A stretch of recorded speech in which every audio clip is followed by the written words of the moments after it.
Bueno, muy bien. Seguimos en CNN, seguimos en Consentido Común, seguimos repasando un poco cómo va pegando todo esto en los distintos sectores. Recién, antes hablábamos de la construcción, después hablamos de las empresas constructoras vinculadas con el sector público y la obra pública. Y ahora vamos a revisar cómo pega todo esto en el sector inmobiliario.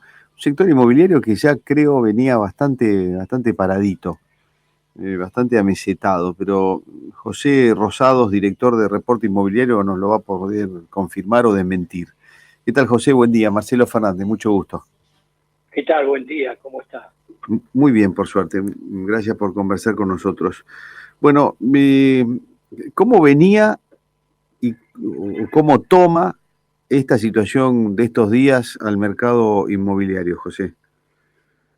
El mercado ya viene y venía muy golpeado desde mediados del 2019, eh, con una caída fuerte en la cantidad de compraventas, a partir justamente de que desde mediados del 2018 un efecto positivo que era el crédito hipotecario a partir de evaluaciones y ya también inestabilidad macroeconómica, empezó a haber cada vez menos hasta que desapareció, producto también de sucesivas devaluaciones, de la inflación, de lo que vivimos constantemente. Los inversores en gran parte se retiraron del mercado, y también hay una situación macroeconómica que obviamente no ayuda, no es la mejor, no es la que genera excedentes, la que provoca confiabilidad para hacer una inversión a largo plazo, y todo eso resta demanda. Y todo esto provocó una caída muy fuerte en la actividad y que constantemente también hay estos también golpes que se viven a partir de abruptas devaluaciones que frenan aún más hacia adelante algunas operaciones que venían, digamos, en procesos de negociación. Eh, y bueno, esta es la realidad en la cual constantemente tenemos que movernos, que reacomodarnos en la Argentina, ya sea el sector que sea. En algunos impacta de una manera mucho más fuerte, abrupta, y en otros en menor medida, ¿no? Acá también hay algo que hay que aclarar. Las operaciones que ya estaban concretadas, cerradas, en general no sufren la gran mayoría problemas porque ya están pactadas, los dólares están, ya se hacen concretamente pensadas en dólares, con dólares en la mano, y entonces cuando ya están cerradas difícilmente se aborten por una corrida de estas características, ¿no? Hay que ver obviamente si esto escala. Uh-huh. ¿Qué pasa con los precios, José? Porque hace un tiempo, o desde hace un tiempo, el precio de muchos inmuebles en términos de dólar cayó 10, 20, 25, 30%. Usted me corrige si piensa o conoce otra cosa, pero había caído, estaba en un escalón más abajo. Cuando el dólar se pone así tan picante, primero, ¿se paran las operaciones que no están encaminadas o concretándose? Y segundo, ¿qué pasa con los precios? En principio hay mucha inquietud por un lado, que por el lado de los propietarios o de los desarrolladores que tienen el producto a una determinada cotización, de ver si se va a poder sostener esa cotización, y por el otro lado, por el lado de la oferta de aquel que estaba con intenciones de participar en la compra o en la inversión, expectativas hacia la baja. Esto es lo que genera esta cuestión, no que es ajena al mercado concretamente y que provoca acciones concretas en el mercado, que lo que produce es dilación, es un parate, es a ver hasta esto, hasta dónde escala, hasta dónde llega a ver qué pasa. En realidad aquel que ya, como decía antes, lo tiene definido, que era recambiar, por ejemplo, un departamento, pasarse de 2 ambientes a 3, a más metros, a una vivienda, en la cual tiene que invertir 20, 30 mil, 40 mil dólares o lo que fuera, y ya esa decisión está tomada, eso no se paga. Pero lo otro, sí. ¿Y qué puede pasar con los precios?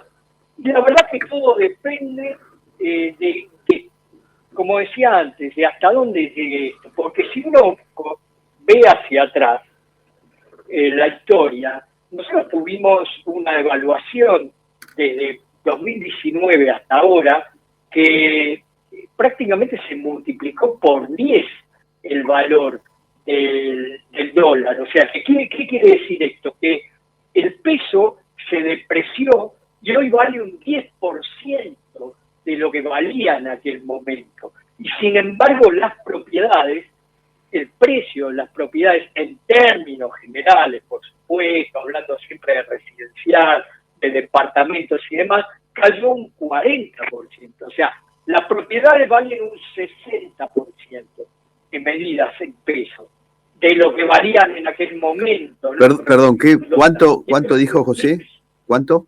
Un 60% las propiedades, mientras que el peso vale un 10%. Entonces no se depreció en la misma medida de la devaluación. Entonces, ahí hay justamente expectativas de un lado que justamente puedan impactar en el precio y que esta devaluación corrija los precios, pero después se ve que no corrigen en la misma medida y que hay que esperar mucho tiempo para que haya, o un tiempo más prolongado, para que esto se traslade al precio. Tal vez, si sigue paralizado, se paraliza aún más el mercado, esta devaluación que estamos viendo ahora recién impacta en el precio dentro de 5 o 6 meses hacia adelante. Entonces, hay gente que podrá esperar y otra que no. Y por el lado de los alquileres, esto lo venían complicados los alquileres, la relación viene difícil, una situación en la que pierden todos, pierden los propietarios, pierden los inquilinos, pierden los corredores inmobiliarios, una cosa nunca vista. O desafortunadamente lleva ya mucho tiempo esta situación. Pero estos movimientos, usted decía antes, con la compraventa se paraliza todo. ¿Y con los alquileres? Con los alquileres no, porque el alquiler está más determinado, fundamentalmente, y más fijado en pesos. Indirectamente, obviamente que sí, también impacta, porque esto genera complicaciones a nivel económico, puede generar mayor inflación, puede generar mayores problemas de ingreso, y todo esto indirectamente impacta, obviamente, en los alquileres, pero no impacta en el valor, en el precio. Lo que sí impacta acá es un problema que tiene que ver con el incentivo hacia la oferta de alquileres o el desincentivo hacia la oferta de alquileres.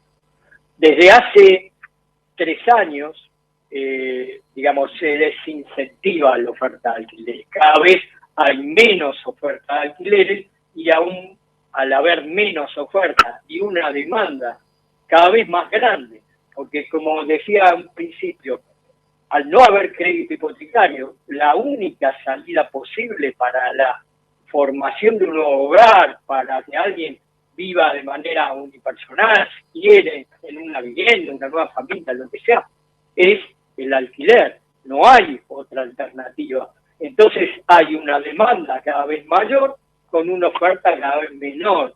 Y esto hace que los valores aumenten.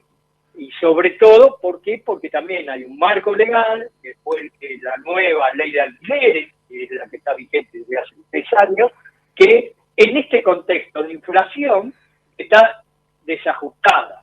¿Por qué? Porque justamente desalienta la oferta, porque el que firma un contrato de alquiler, el propietario que firma un contrato de alquiler, cobra durante 12 meses el mismo precio, con inflaciones mensuales que superan el 7%. Entonces, cobra, por ejemplo, algo que podría ser tanto para Rosario, más o menos un valor medio de un alquiler de 2 ambientes, hace un año estaría en el orden de los 30.000 pesos, y cuando firmó el propietario hace un año 30.000 pesos, 12 meses seguidos hasta ahora, hasta abril, cobró 30.000 pesos. Y obviamente esos 30.000 pesos, cuando se da vuelta, quiere comprar, ir al supermercado o lo que fuera, le alcanza para, ya sabemos todos, mucho menos que la mitad. Entonces, eso desalienta a que haya oferta de alquileres, que es lo que se necesita. Sí, sí, entiendo perfectamente. O sea, está bien bravo el panorama para el corto plazo, José. Complicado, y la verdad que hay que sincerar algo, digamos, hay que decirlo y hay que comunicarlo, creo que esto es importante. Pretender que haya soluciones realmente en el corto plazo, rápidas, inmediatas, que tengan un efecto positivo, que cambien esta situación, la verdad que no se puede tener por delante, no se puede ser en ese sentido optimista, siendo realista, ¿no? Sí, sí. Ahora, lo que hay que justamente ver es que el verdadero problema no es en el mercado de alquileres, me refiero, ¿no? A esta falsa cuestión que se intenta instalar y que se ha instalado en ciertos sectores, que es el propietario versus el inquilino, el enfrentamiento, el antagonismo. Acá no hay esa situación. Son complementarios, uno necesita del otro, y para que exista el otro tiene que ser justamente acordado, tiene que haber intereses comunes, que le convenga algo, que ambos puedan, digamos, después responsablemente cumplir con lo pactado, y que no que una parte se vea perjudicada por lo otro. Y eso no se va a poder resolver en la medida que no se resuelvan temas macro. Y el tema macro tiene que ver básicamente con la inflación. Uh-huh. Si tuviéramos inflaciones en lugar del 7% mensual, como las tenemos, del 7% anual, como por ejemplo lo tiene España, lo tiene el mundo desarrollado en general, la verdad es que no estaríamos en esta puja, en esta discusión, en esta complicación. La ley estaría más ajustada a esa realidad. Pero con este tipo de inflación, la aplicabilidad de esta ley está sumamente desajustada. Se entiende perfectamente. José, le agradezco todo el análisis que nos ha brindado. Muchísimas gracias. Por nada, gracias a ustedes. Adiós, hasta luego. Bueno, conversábamos con José Rosados, es director de Reporte Inmobiliario. Ese es el panorama, nada sencillo para adelante, ni para comprar, ni para vender, ni para